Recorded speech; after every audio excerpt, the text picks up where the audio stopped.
Hey, what's going on, guys? Welcome to Fable Forge. I'll be reading three scary Let's Not Meet stories from Reddit. So if you like it, please like and subscribe for more Reddit narration and scary stories. R slash Let's Not Meet. Did I narrowly escape a potential serial rapist slash murderer? So I've been wanting to write this encounter out for a while now. Unfortunately, it has taken me a long time to even fully fathom and process the potential danger I was in the evening that this story takes place. This occurred just shy of 1 year ago. For background, I am a 22-year-old female who is attending university in a larger city 3 hours away from my hometown. Therefore, I was living alone at the time, with my closest relatives being hours away from me. I had just recently gotten out of a very abusive relationship, and honestly, I was extremely heartbroken and felt devastated. I had been living in my small bedroom apartment with said boyfriend for the past 2 years. After the tumultuous end of our relationship, he moved out and I remained residing in this apartment. I am only mentioning that detail because in some way it plays into the reckless decisions I made on this evening. For further explanation, it was hard for me to go home to an empty apartment and amplified and worsened the heartbreak I was feeling at the time. Anyways, on to the story. My friends had decided to take me to a hockey game to get me out of my house and potentially get my mind off of the breakup. It was Friday night and we had been consuming fair amounts of alcohol during the progression of the hockey game. In the arena we were attending, there is also a casino. Following the game, we decided to head there for a few more alcoholic beverages. It was a busy night, and the line for the bar was lengthy. During the duration of the time I was patiently waiting for the service, I had begun to speak to a group of three men, and foolishly exchanged numbers with one member of their group. My friends and I decided to call it a night following only one drink at the casino, due to an overwhelming amount of people crowding the area. We part ways, but instead going home, I spontaneously and quite drunkenly decide to text a man I had previously exchanged contact information with. He responds informing me that he and his friends had relocated to a nightclub in the area and inviting me to join them to continue the night of drinking. I still regret almost every choice I made on this evening, but I booked an Uber to meet the group of men and headed their direction. The night from there on consisted of large volumes of alcohol and dancing. Now, as I mentioned earlier, my judgment was severely lacking due to both intoxication and the impulsiveness I was feeling, possibly in attempts to numb the pain of the breakup. I had never had a one night stand before, and decided to go home with the man I had been chatting and dancing with all evening. We arrived at his residence via Uber, booked by him, and it was uncannily cleanly. Think of hospital level of clean, right down to the smell. Without even offering, he pours us each a glass of seemingly expensive red wine. I thought nothing of it at the time, being that he had poured it right in front of me and drank it eagerly. This is the last memory I have. Prior to waking up in his bedroom, due to the noise of the shower running, I was groggy and dazed when I woke up, but slowly began recollecting where I was, who I was with, etc. I began to panic when I realized the only article of my clothing still left on my body was my bra. I frantically began searching for my cell phone, clothes, and wallet. I rushed out of his bedroom, hoping to leave unnoticed prior to him getting out the shower, and my heart dropped. All of his furniture and floors were completely covered with plastic shower curtains, which I distinctly remember not being there prior to me blacking out. Worse yet, all of my belongings had been placed neatly on his kitchen island alongside a hammer. My instincts kicked in and I swiftly grabbed my things and ran out of the door, not even bothering to put on my clothes first. Once I was out of the house, I ran for several minutes in a random direction, panic and adrenaline fueled, slipping into my clothes as I ran. Once I finally stopped, I called a cab and went to my apartment, not speaking about this incident to anyone for a long time to come. The detail that haunts me the most is that the only thing missing of my personal belongings was my ID. What were his intentions? Did he take my ID as some sort of trophy or memento of what he had planned for me that evening? What was it that he put in that wine to sedate me in that way? Looking back on it, I realize I should have contacted the authorities immediately. Perhaps the reason for both, me not speaking up to the law enforcement, or even informing my close family members and friends about the horrors I witnessed that evening, was because I was, and still am, highly ashamed of the impulsiveness and naivety I acted with that night. This eats at me away daily because I believe it was potentially too late for me to report the man, seeing as I do not have the slightest recollection of where his house was located or his real name. I did try to call the number he was texting me with that night the next morning, and it is no longer in service. Also, I am positive that I had my ID in my possession when we left the club. If anyone can give me advice on how, or if, I can pursue this, I will forever be grateful. It weighs on my conscience to be in constant fear that he has hurt other females prior and since to my encounter. I was not in the right state of mind for attempting to contact authorities sooner. Anyways, potential serial rapist slash murderer, let's never meet again. Story 2. I will never help a random stranger out on the street, no matter how convincing they are. This happened to me back in 2007. I was 9 years old and my brother was 14. My mom had sent us out of the house with about $30 to go to a movie and maybe get a bite to eat afterwards. After watching the movie, it was getting pretty dark and I was ready to go home. But my brother wanted to get something to eat first, and we agreed to walk to McDonald's, which was only a couple blocks from the movie theater. On our way there, we were stopped and approached by a man. He had a friendly smile plastered on his face, and he was holding a child's hand. There didn't seem to be anything off about this man. He was average looking and seemed to be nothing more than a father having a day out with a son. "Hey, do you think you two could give my son and I a hand real quick?" he asked. "We need help loading up a mattress onto the back of our truck. The truck is just up the road."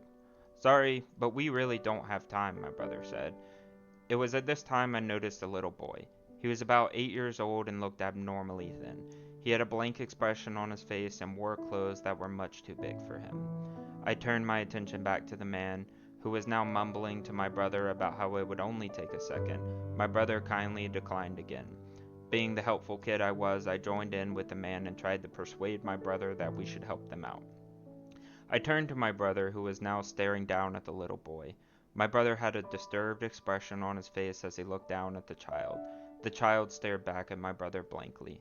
I didn't understand why my brother had that look on his face. He grabbed my hand and said, "I think that's my mom over there."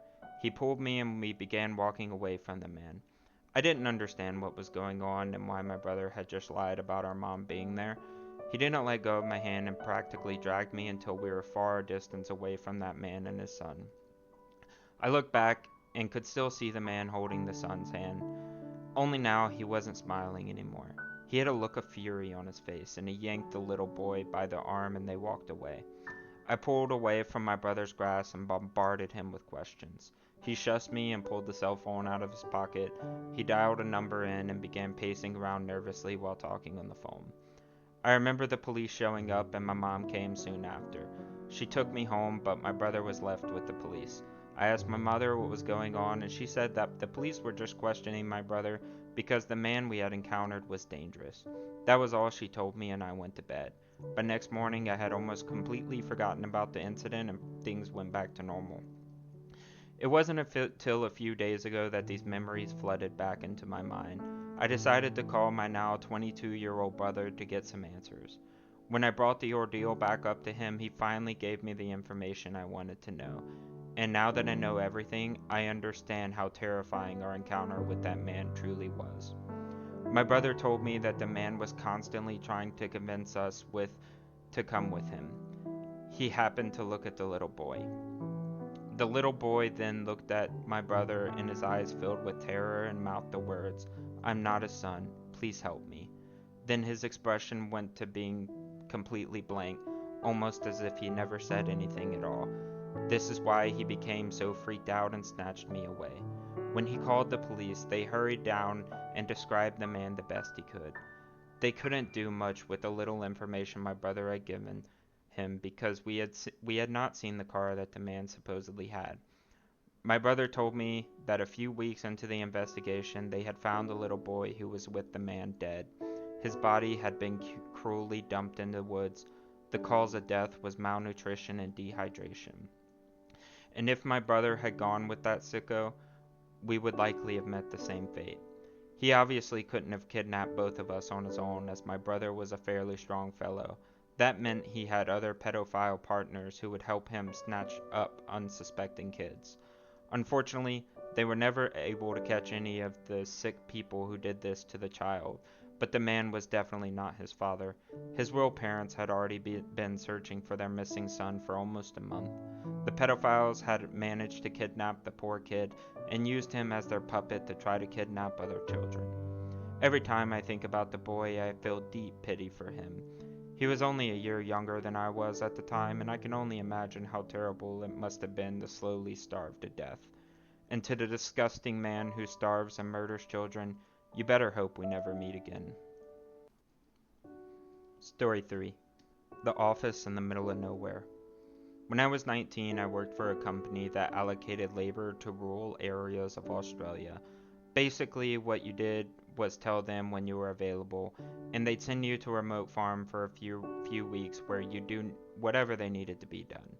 It was hard work and long hours, but good pay and good fun if you got in with a nice group of workers. When this occurred, I was working on a large property. I was told it covered roughly the same landmass as the state of Maryland, about 9 hours away from Sydney City, and the property itself was about 40 minutes from the nearest town. In short, it was in the middle of nowhere. I was working at the farm clearing bushland with 3 other guys my age from the city.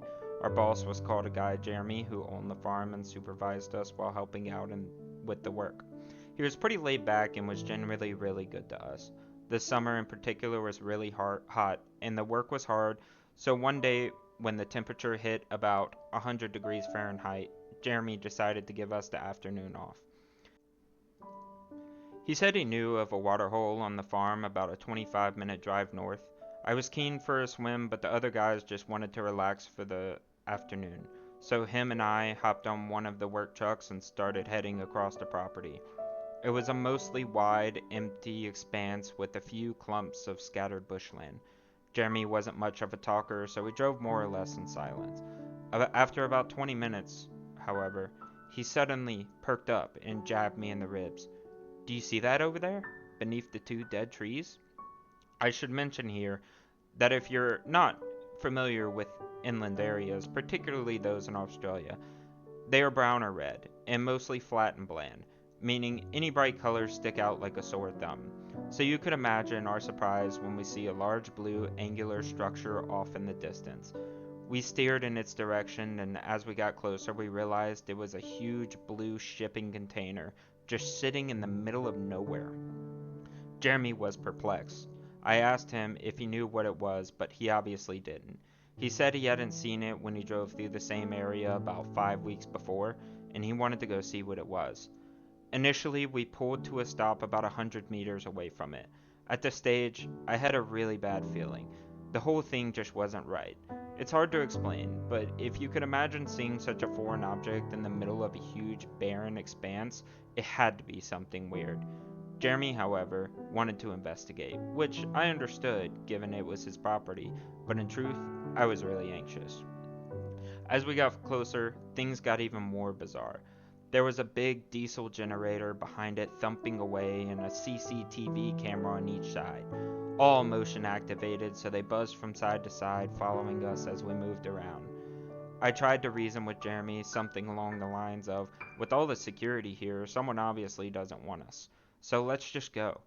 He brushed me off, however, reminding me it was his farm and whoever put that here was trespassing, so he wanted to go inside.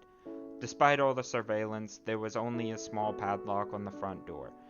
We had some bolt cutters in his toolbox, and after a bit of struggle, we broke the lock and went inside.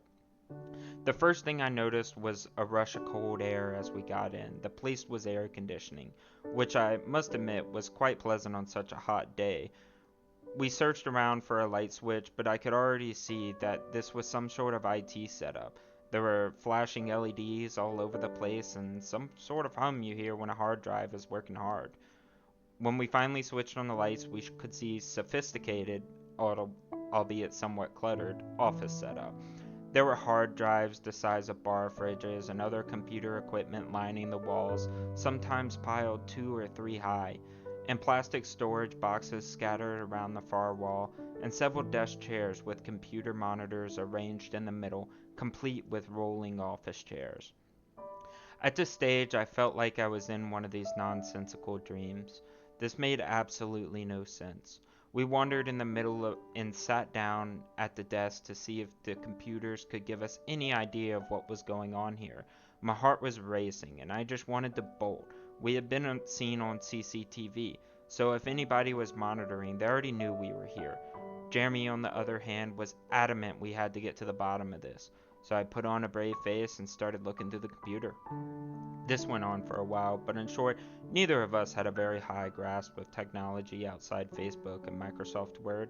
The best I can describe it from my lay position is that it was endless lists of computer talk. It was like the old Napster or LimeWire download screens looked like, just constantly picking up and receiving data and then recording it on several windows.